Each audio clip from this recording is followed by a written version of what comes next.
My name is Haylee, and I'm married to Lance, and we have 3 kids together, Kinley, Layton, and Hadley, and we've been going to Emerge Church for 5 years. In 2015, I was having a lot of headaches, and it just felt strange to me. It felt like something was pushing me, like I needed to go somewhere and see, and I kept thinking to myself, brain tumor. And I thought to myself, how many people get headaches and think brain tumor? So I went to see our primary physician. They sent me for a scan, and they ended up finding out there was an abnormality on my brain. I had an awake craniotomy. They sent it to pathology, and it did come back as a primary reoccurring brain tumor called an oligodendroglioma.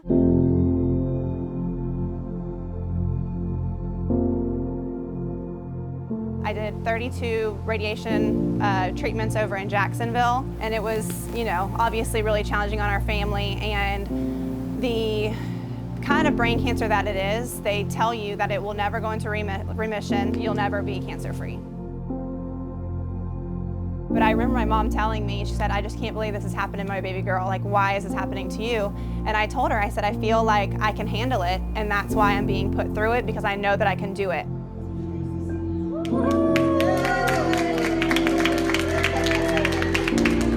So after treatment, we kind of just went right back into trying to find some sense of normalcy. We just jumped right back in and tried to make the best out of life. We ended up getting pregnant with the twins.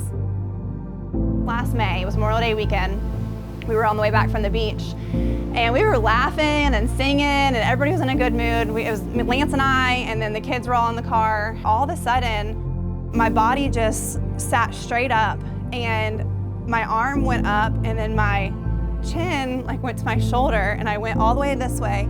I started making a noise, and I couldn't move my body. I couldn't say anything. I went unconscious after that. Obviously, he was panicking. He pulled over on the interstate. He said he looked at Kinley, and he said, Daddy can't help you right now. I've got to help Mommy.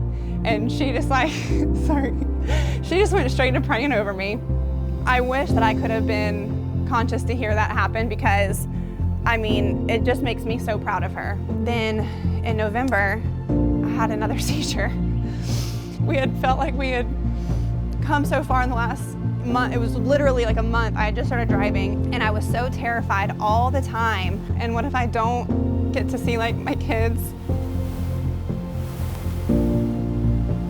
Sorry. What if I don't get to see them get to grow up, and if Lance has to do it by himself? I just don't want that for my family.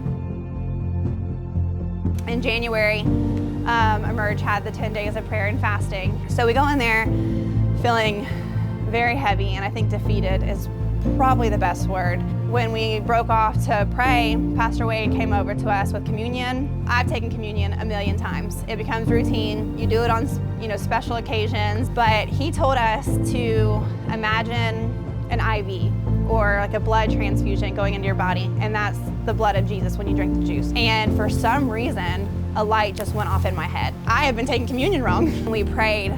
It was like his strength was my strength. His healing was just washing over me. Even his breath in my lungs. I took a deep breath, and I had a complete breath. I was breathing when I left church that night. I feel like we just traded the fear and the anxiety and the pain and all these things. We traded it for God, for his armor. I know that at some point I'm gonna be completely healed, and they're gonna look at the scans and they're gonna be so dumbfounded, because all they're gonna see is a hole that they took up my brain, and there's not gonna be any tumor in there, and there's not gonna be any more seizures. I'm gonna be taken off seizure medication, and I know these things are gonna happen because I know his promise to us now. I can't do all this by myself. I am gonna face more things. My family is gonna face more things. There is always light at the end of the tunnel, and God has big plans for us. He is taking us somewhere, but he's gonna teach us some things on the way. These hard things that you're going through, they're gonna create and produce so much endurance with your faith. When we feel defeated and we feel like this is the end and there's no way that any good can come of this, but don't you think that's what everyone thought when Jesus was on the cross? This is over, it's over. Everything we did, all those miracles, everything was for nothing. And then when he gets resurrected, it's like, I'm here, it's not over.